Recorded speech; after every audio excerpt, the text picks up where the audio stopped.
viu o cabelo de camisola? Que ela acha que a bunda dele é a maior de todas, né?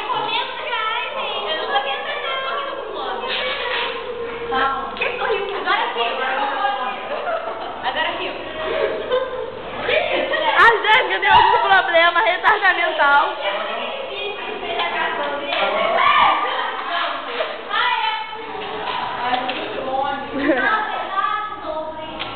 Dá tchauzinho.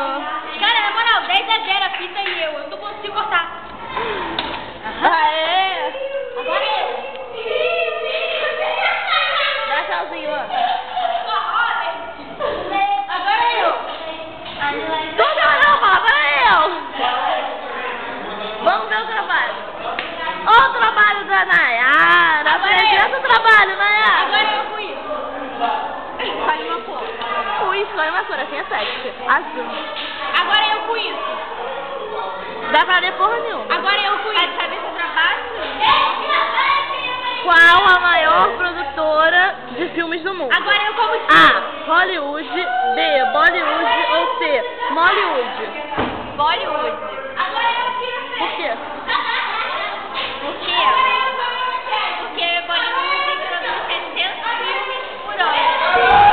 Longa e qualidade. Vai dar versão pouca? A Andrea também apresentou trabalho. O que você vai falar? Que em Bollywood tem o Bangladesh. Ele tem aqueles peruas no nome dele. Não sei. Ele é um elefante! Bollywood produz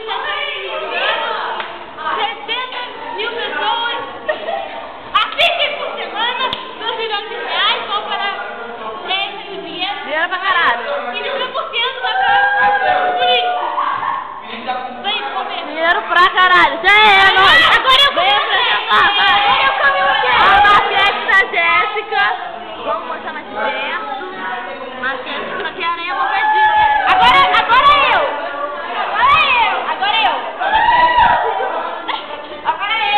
Vai, gente, apresenta. Agora eu lembro. É pra apresentar o trabalho. Não quero apresentar nada não. Agora eu com meu copo de água.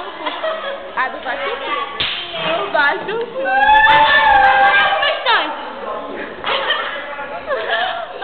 Fome, sabe?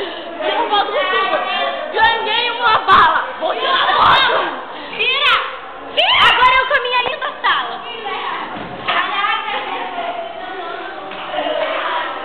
Nosso trabalho lindo, maravilhoso.